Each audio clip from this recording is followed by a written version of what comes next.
ए ईमान वालों, सब्र और नमाज से मदद मांगो। निस्संदेह अल्लाह सब्र करने वालों के साथ है। और हम तुम्हें ज़रूर आजमाएंगे, कभी डर से, कभी भूख से, कभी माल, जान और फल फसल के नुकसान से। और खुशखबरी है उन लोगों के लिए जो सब्र करते हैं। जब उन पर कोई मुसीबत आती है तो वे कहते हैं, हम अल्लाह के हैं और उसी की ओर लौटकर जाने वाले हैं। ऐसे ही लोगों पर उनके रब की रहमतें हैं और वही लोग सही रास्ते पर हैं। और मुश्किल और तंगी के समय सब्र और नमाज से मदद मांगो। बेशक नमाज भारी है, मगर उनके लिए नहीं जो अपने रब से मिलने का यकीन रखते हैं और जानते हैं कि उन्हें उसी की ओर लौटना है। और अल्लाह की राह में खर्च करो और अपने आप को हलाकत में मत डालो, और नेकी करो, बेशक अल्लाह नेकी करने वालों से मोहब्बत करता है। ए ईमान वालों, पूरे के पूरे इस्लाम में दाखिल हो जाओ और शैतान के नक्शे कदम पर मत चलो, क्योंकि वो तुम्हारा खुला दुश्मन है। अगर तुम साफ निशानियां आने के बाद भी डगमगा जाओ तो जान लो कि अल्लाह ज़बरदस्त हिकमत वाला है। क्या तुम समझते हो कि तुम जन्नत में ऐसे ही दाखिल हो जाओगे, जबकि अभी तुम पर वही हालात नहीं आए जो तुमसे पहले लोगों पर आए थे?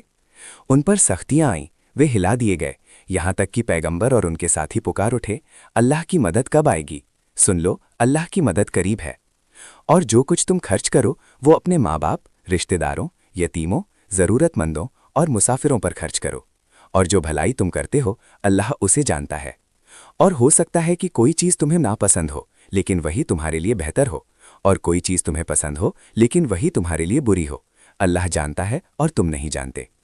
और जो कुछ तुम्हें दिया गया है उससे उस दिन के आने से पहले खर्च करो, जिसमें ना कोई सौदा होगा, ना दोस्ती और ना सिफारिश। अल्लाह के सिवा कोई इबादत के लायक नहीं। वही जिंदा है, सबको संभालने वाला है। ना उसे ऊँघ आती है और ना नींद। जो कुछ आसमानों और ज़मीन में है सब उसी का है। उसकी इजाज़त के बिना कोई सिफारिश नहीं कर सकता। वो सब कुछ जानता है, जो सामने है और जो पीछे है। उसकी हुकूमत आसमानों और ज़मीन पर छाई हुई है, और उनकी हिफाजत उसे थकाती नहीं। शैतान तुम्हें गरीबी से डराता है और बेहयाई का हुक्म देता है, जबकि अल्लाह तुम्हें अपनी माफ़ी और रहमत का वादा करता है। और अल्लाह सब कुछ जानने वाला और विशाल कृपा वाला है। और अल्लाह किसी जान पर उसकी ताकत से ज़्यादा बोझ नहीं डालता। जो भलाई करेगा उसका फ़ायदा उसी को मिलेगा, और जो बुराई करेगा उसका नुकसान भी उसी को होगा। और अल्लाह के रास्ते में कोशिश करना तुम पर फ़र्ज़ किया गया है, चाहे तुम्हें वो पसंद ना हो। और जो अल्लाह पर भरोसा करता है वही कामयाब है। कहो, हम पर वही मुसीबत आती है जो अल्लाह ने हमारे लिए लिख दी है। वही हमारा मददगार है, और मोमिनों को उसी पर भरोसा करना चाहिए। जो लोग ईमान लाए, अपने घर छोड़े और अल्लाह की राह में अपनी जान और माल से जिहाद किया, उनका दर्जा अल्लाह के यहाँ बहुत ऊंचा है, और वही लोग कामयाब हैं। और अल्लाह ने मोमिनों से उनकी जान और माल खरीद लिए हैं, बदले में उनके लिए जन्नत है। वे अल्लाह की राह में लड़ते हैं, मारते हैं और मारे जाते हैं। ये अल्लाह का सच्चा वादा है। और जो लोग तौबा करते हैं, इबादत करते हैं, अल्लाह की तारीफ करते हैं, रोज़ा रखते हैं, सजदा करते हैं, नेकी का हुक्म देते हैं और बुराई से रोकते हैं, उनके लिए बड़ी खुशखबरी है। और अगर तुम सब्र करोगे और तकवा अपनाओगे तो ये बहुत बड़ी बात है। और जो अल्लाह से डरता है और सब्र करता है, अल्लाह उसके नेक कामों का सवाब ज़ाया नहीं करता। और जो लोग सुबह और शाम अपने रब को पुकारते हैं, उसकी खुशी चाहते हैं और दुनिया की चमक दमक के पीछे नहीं भागते, यही लोग कामयाब हैं। और जो कुछ तुम्हारे पास है वो ख़त्म हो जाएगा, और जो अल्लाह के पास है वो हमेशा रहने वाला है। और जो लोग सब्र करते हैं, हम उन्हें उनके अमल का बेहतरीन बदला देंगे। और जो कोई अच्छा काम करेगा, चाहे वो मर्द हो या औरत, और वो मोमिन हो, तो हम उसे दुनिया में भी अच्छी ज़िंदगी देंगे और आखिरत में भी बड़ा इनाम देंगे।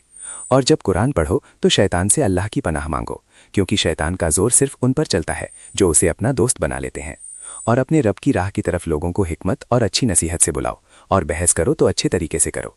और सब्र करो, और तुम्हारा सब्र अल्लाह की मदद से है। और उन लोगों के लिए गम ना करो जो साजिशें करते हैं। और दुनिया की ज़िंदगी सिर्फ खेल तमाशा और धोखा है, जबकि आखिरत की ज़िंदगी ही असली ज़िंदगी है।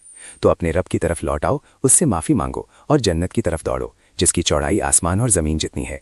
और जो लोग ईमान लाए और अच्छे काम करते रहे, उनके लिए ऐसी जन्नतें हैं जिनके नीचे नहरें बहती हैं, जहाँ वे हमेशा रहेंगे। यही सबसे बड़ी कामयाबी है।